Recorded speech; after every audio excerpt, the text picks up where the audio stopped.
Huge injury news ahead of Thursday's opener. Mike Sando from The Athletic with us as well. You are Locked On Lions, your daily Detroit Lions podcast. Part of the Locked On Podcast Network, your team every day.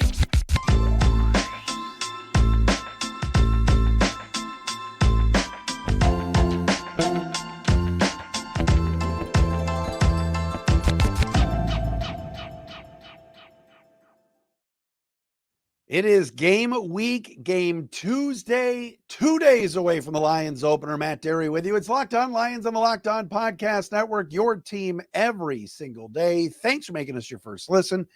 Checking us out wherever you get your podcasts.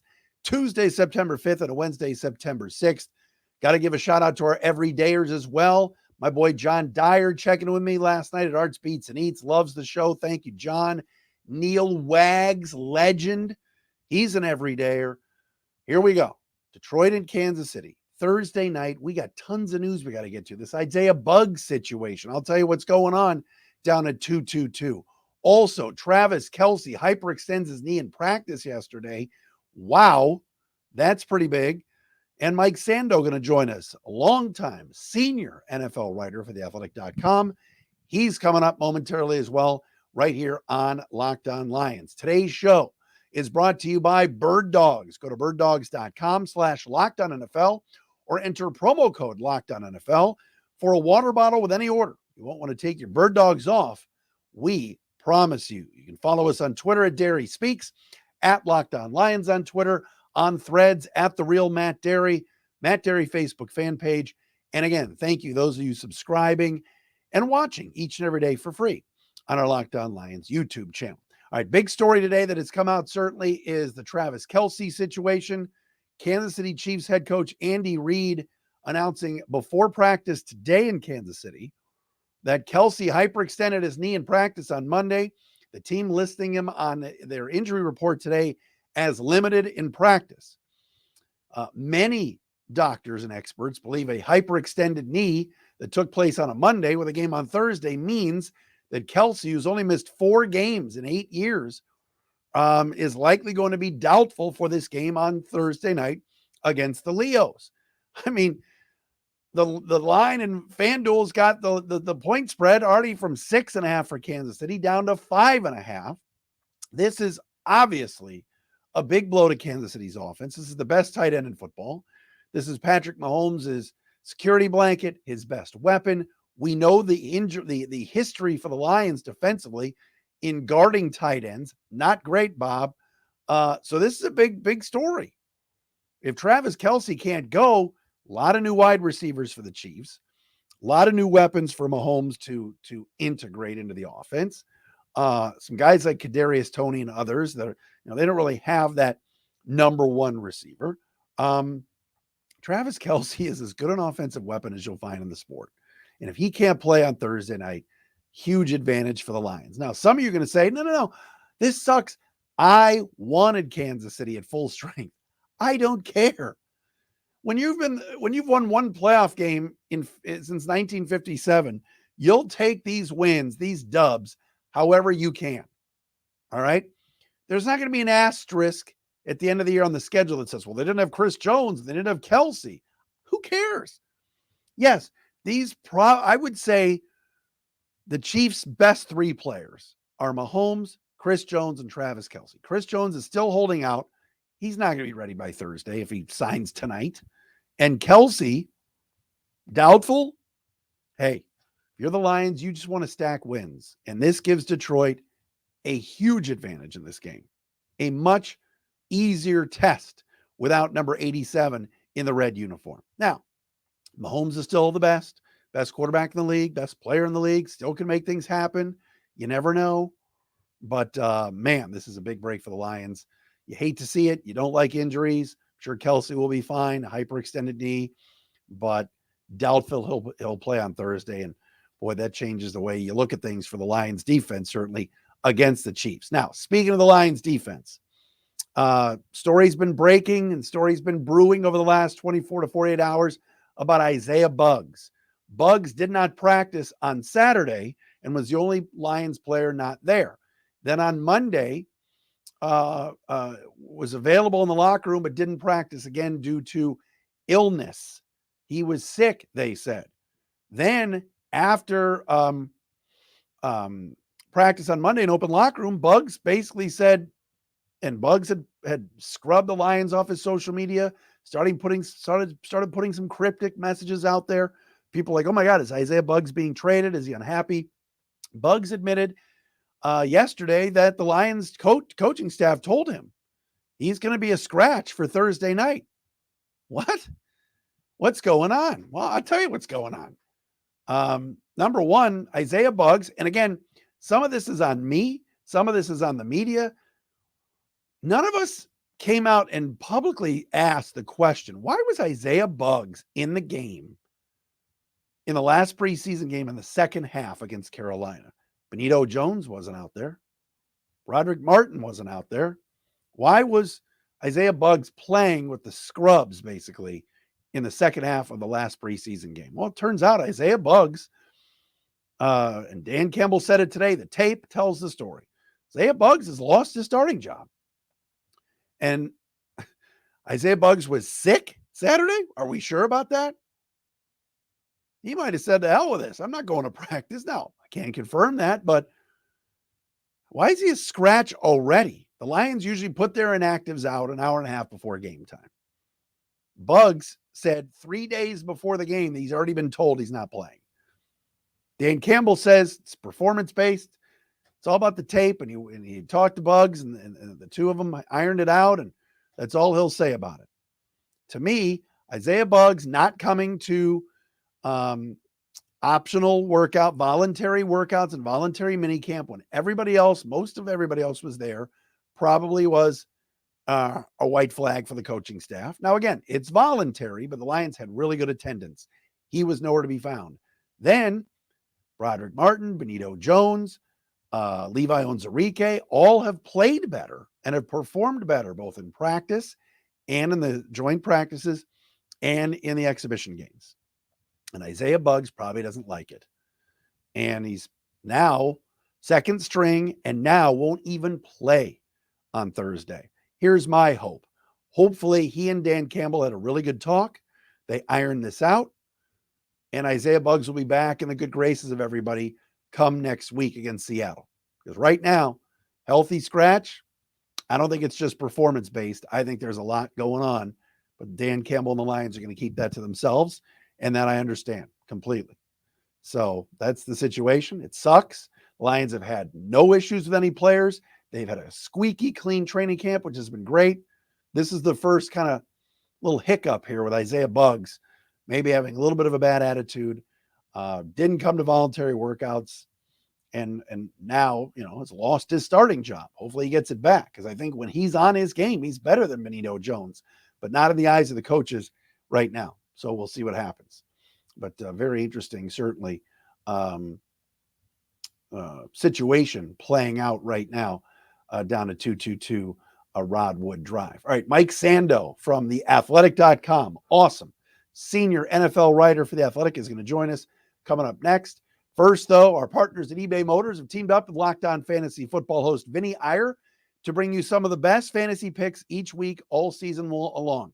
Whether you're prepping for a draft or scouting the waiver wire, every week we're going to provide you with players that are guaranteed to fit on your roster. So with draft prep underway for the upcoming season, draft is this week for everybody. Let's see who Vinny has picked out for us on this week's edition of eBay's Guaranteed Fit Fantasy Picks of the Week. Right off out of the chute here, I hate to say it, but it has to do with the Lions and Chiefs. Vinny likes Isaiah Pacheco. If you need an undervalued running back to help give your fantasy football team a smoother ride this season, then you should pick Chiefs second-year man Isaiah Pacheco. He's a coaching staff favorite with his power running that quickly earned him a roster spot.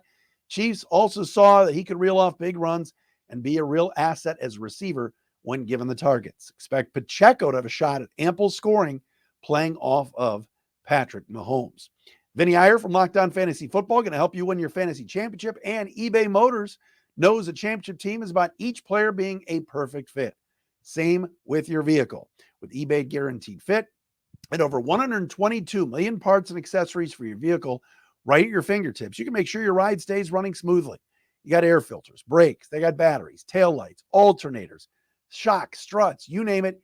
eBay Motors has it. And they'll make sure it's the right fit for your car, because eBay Guaranteed Fit helps you understand exactly what part you need for your vehicle the first time. So go forth, switch gears, crank the AC, say goodbye to sweating if your ride needs a little fixing up, because now you know you'll always be set up for success from the get-go with eBay Guaranteed Fit. Everything your vehicle is calling for is just a click away. For the parts and accessories that fit your vehicle, just look for the green check. Get the right parts, the right fit, and the right prices at ebaymotors.com. Let's ride. eBay Guaranteed Fit, only available to U.S. customers. Eligible items only. Exclusions apply.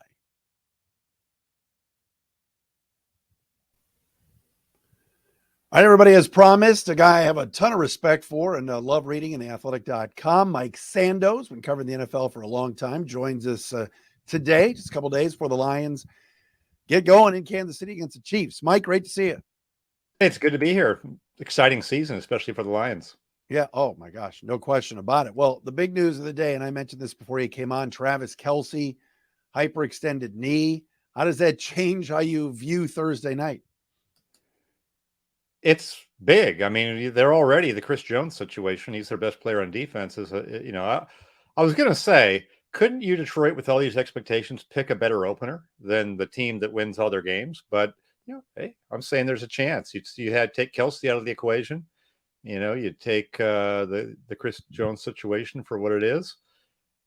I mean, that diminishes their team. So we'll see. I mean, I think the whole story of Pat Mahomes that's differentiated him from every other quarterback is he hasn't needed a good defense. He lost Tyreek Hill. He had a bad ankle, and they won the Super Bowl. So I think all things are possible for Kansas City if you have Mahomes. But it's a lot harder if you don't have Travis Kelce, who, by the way, was my first round fantasy pick on the team that I've done with all my buddies for years. So, yeah. The figures, I probably cursed him. Oh, geez. Let me ask you this about the Chris Jones situation. Andy Reid saying on Tuesday, they're not close, or it's not looking good. But for Lions fans, if Chris Jones agrees on Wednesday, is there a scenario he plays Thursday? Or are you like, no way that he'd be ready to play? I think there could be a scenario. I think every one of those is a case-by-case basis of, what type of shape the player's in and how they can verify that and feel good about it. But I just don't think he would be able to come in right now and play, 55 snaps at a high level, dominating the whole game. But, if he were to come in, you'd think they could get him in some packages and he could be disruptive on third down, or, and then just play it by ear, see how he feels and how he's going. And you'd certainly, from a Detroit standpoint, hope he takes at least a week off to get ready. Mike Sandos, senior NFL writer for theathletic.com, has covered this league for a very long time, joining us today. All right, you look at Detroit overall, and I want to get back to the Chiefs game in a second, but, are you one of these guys that, and just people in general, that think, this is their division, the Lions should win it? I do think they're favored to win the division. I will have a piece coming out this week where I talk to people in the league and we stack all the teams in each conference. And so the AFC will go first, NFC come out after that. And I think, without being too much of a spoiler, the Lions are the top team from the NFC North in the eyes of people in the league. And I share that. I think by the end of last year, I tapped the brakes a little bit because I think it's just been such a great feeling for Detroit to have some success, that you're worried a little bit about, cart ahead of the horse, talking like a playoff team when you weren't, and all of those sorts of things. But I think their ability to keep Ben Johnson to run the offense probably averted an adjustment that would have been difficult, that would have made it easier to question. Right now, you just look around and think, okay, they're probably a little bit more established in their program than the other teams in the division. What I mean by that is, Goff's been in this offense now for a while. The staff's been here a while.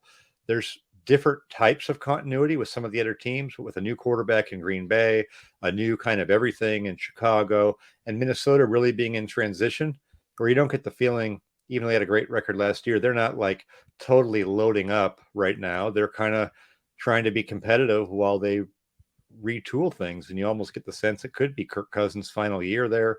They won a bunch of close games, so it should be Detroit's year. It doesn't guarantee anything, but I think the optimism is justified. When you look at what Dan Campbell and Brad Holmes have done together, but obviously Dan kind of steers the ship. What stands out? What do you like about how quickly this thing has turned here in Detroit? Well, I like the fact that they went after the offensive line and fixed it.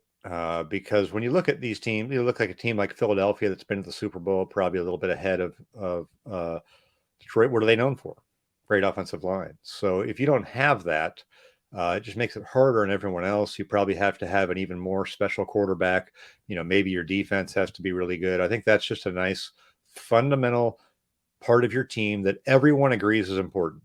And it's hard to get good on the line. It just really is. Most teams wish they could really upgrade because it's hard to keep the guys together. It's hard to develop players on the line, and they just put resources into it. So I think that's probably the number one thing they've been able to hang their hat on, that has Jared Goff playing at a higher level than he would be otherwise, that helps the running game and gives your team a little bit of an identity.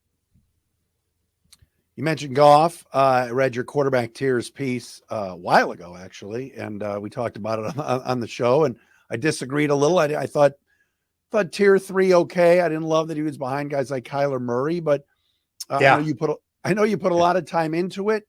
How did you see Jared that way? I know you talked to people in the league, and do you see him being a tier 2 guy for sure next year? I kind of do. I feel like, so the way the quarterback tiers thing works is I talked to 50 people in the league. I think we had 8 GMs, 10 head coaches, 15 coordinators on down. A lot of people who know a lot more about football than I do, and we put them into tiers. But what you notice is no one really changes their whole reputation in a short period of time, like a year. So what I see, like, I agree, and I think Kyler Murray's doing this, and Jared Goff's doing this, and we just took a snapshot while they're probably doing this, right? So it's a snapshot right now, and I like Geno Smith is a good example. Had a great year for Seattle. You saw in the Detroit game last year. I mean, there was a shootout. He played great. Had a great season. People didn't just throw out everything about Geno Smith and put him into tier 2. He, the same sort of conversation in San Francisco. Brock Purdy, the top of tier 4, he played better than that. Yeah, he did, but it was 5 games, right, during the regular season. So I wouldn't take it too personally. I do agree that if he plays close to what he played like last year, he's clearly in tier 2. I mean, look who's ahead of him. Like you said, Derek Carr, Kyler Murray are at the top of tier 3, Kirk Cousins, Deshaun Watson, Stafford. You could easily see Goff getting into the bottom of tier 2. It's interesting. There's still a chip on Jared's shoulder for, can he do it again? They drafted a quarterback this past year in Hendon Hooker, and obviously they're redshirting him. There's no long-term deal yet. He's up after next year. But I like that he plays with that chip on his shoulder, and that combo with Ben Johnson. That's a nice little feather in the cap right now for this whole Lion situation, isn't it? It is. Could you imagine if Ben Johnson had left? Then there'd be an even bigger chip for Jared, because everybody would be saying he's doomed. He can't play. But I think for almost all of the quarterbacks, it matters a great deal what's around you. And he has played through extremes. Probably one of the worst situations you could have coming into the league with the Rams in the beginning, and then quickly flipped to one of the best situations where it was great around him. And then some attrition, some atrophy to their roster made it harder on him. And so he lived through that. Now he comes to Detroit and everybody thinks, well, Detroit's a bad team. Well, guess what? Detroit's a pretty good team now. So he looks good again. He's not going to go to a team that's terrible and just turn it around in 1 year like Andrew Luck. There's very few players who can do that. It doesn't mean he's a bad quarterback. I mean, you can certainly win with Jared Goff, and you can probably win bigger than people realize. Obviously, he was been in a Super Bowl already. Mike Sando with us. I want to talk to him a little bit more about Thursday night, of course, Lions and Chiefs. Ask him a little bit more about what he doesn't like on the Detroit roster. We'll do that coming up next. First, though, our friends at FanDuel, we love them. Here we go. The line has moved already. Lions, Chiefs, with all this Kelce news today. The spread at FanDuel was 6.5 for Kansas City, now down to 5.5. You want to get ready for NFL season with all the incredible offers and from FanDuel, America's #1 sportsbook. That's the place you got to go. Right now, new customers can bet $5 and get $200 in bonus bets guaranteed. Plus, all customers who bet $5 will get $100 off NFL Sunday ticket from YouTube and YouTube TV. Now is the best time to join FanDuel. The app is easy to use. You can bet on everything from spreads to player props and more. So visit our friends at FanDuel.com. Just go to FanDuel.com/lockedon, put that in, Kick off the NFL season with an offer you won't want to miss. FanDuel, official partner of the NFL. Mike Sando with us from theathletic.com. One of the reasons that I subscribe, love Mike's work, and certainly I mentioned some others from The Athletic to do a great job. Nick Baumgartner and the crew, Colton here in Detroit, covering the Lions. All right, Mike, so Lions and Chiefs, we mentioned Jones and Kelce a little bit, but are you concerned at all? Brand new secondary for the Lions, and I know it's an upgraded secondary, but having to face Mahomes in week one when they're all together for the first time, should that be a concern? It is. I mean, obviously, anyone playing Mahomes, it's a concern. Total game plan consideration. I do think, though, if Kelce is not going to be a factor or play in the game, it's a big deal. And I think if you look at the great quarterbacks over the years, remember when Tom Brady had it going in New England, you could take away some pieces, but if you lost everything, and remember when Gronk would go out, it wasn't the same at all. It didn't mean he's not a tier one quarterback, but I think all of these guys need a baseline level of weaponry, and we saw that erode some with the Chiefs. And if Kelce was really holding it up, so they have great scheming, I'm sure in the red zone they're still going to be difficult, but they have some new pieces. You talk about a new secondary. There's new receivers here too. There's a rookie. They've worked they picked up Kadarius Toney, who's always kind of on the injury report. There's less really to bank on there, especially if Kelce is not going to be able to play in the game or be effective. That may mitigate that a little bit. Any matchups that stand out? Anything that concerns you if you're the Lions in this game? Well, I think it's always just Patrick Mahomes. I mean, he's the number one quarterback in the league, unanimous tier one, and he has shown an ability when the chips are down, when people doubt him. Talk about the chip on Jared Goff's shoulder. Mahomes lives with that too, even though he's the best quarterback in the league. So I think he is everything for them. He's the only quarterback really that you can look in 50 years who can win multiple championships without having a good defense. That tells you that how different he is. You look at all of the other quarterbacks. Joe Montana, great defense in San Francisco. Tom Brady, great defense all the way through. And so he is different. He is almost a little bit of a unicorn here. And I think that's the one guy you're worried about of anyone else. You mentioned KC's defense. Their defensive coordinator, Steve Spagnuolo, saying today they're identifying number 26. They know where Jahmyr Gibbs is going to be. That's pretty high praise for a kid that Mike has not been on an NFL field yet. What do you think of Gibbs going at 12? And could he come right in and just be this gigantic weapon right off the bat? That is pretty awesome that someone who's been around and won as many Super Bowls as Steve Spagnuolo would say that. I think this is the classic. It's just like a debate for our time, right? Because people criticized the Detroit for taking a running back that early. But if you get a special player who affects the passing game, isn't that okay, right? There's a bit kind of a balance here. So like the example to me, and I'm not comparing any rookie who hasn't played, no matter what Steve Spagnuolo says, to Marshall Faulk.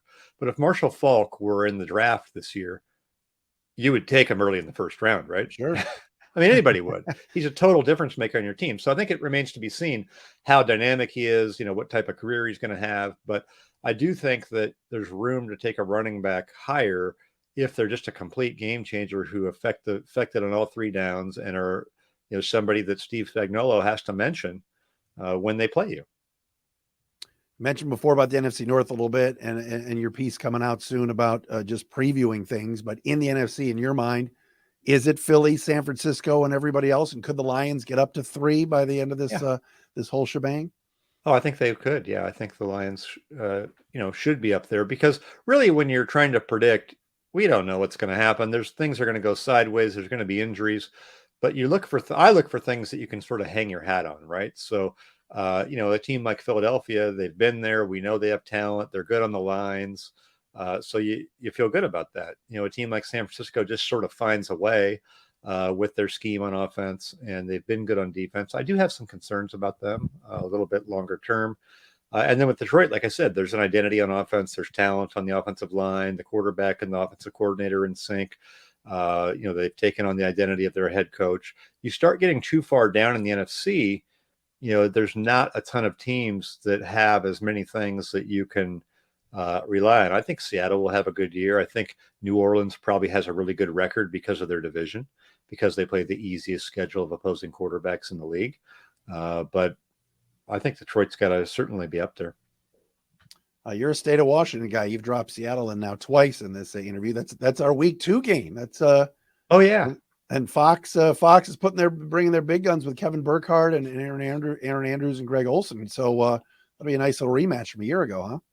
It'll really be fun. I think those are 2 teams that they're kind of fun teams. I think their coaches are different but similar in other ways. Their personalities are probably initially questioned, right? I mean, when Pete Carroll was hired, I remember thinking, I don't know. I mean, kind of the rah stuff. Does that work? Yeah. It's completely genuine, and he's a good ball coach. Dan Campbell, biting kneecaps. I mean, come on, is that going to work? That's him. That's him, though it's authentic. So I think these are 2 authentic coaches that are easy to discount if you don't really know what they're about. Mike, great to see you. Thanks so much for doing this. Appreciate it. Thank you. Mike Sando with us from theathletic.com here on a Tuesday edition of Locked On Lions. We'll have the crossover tomorrow.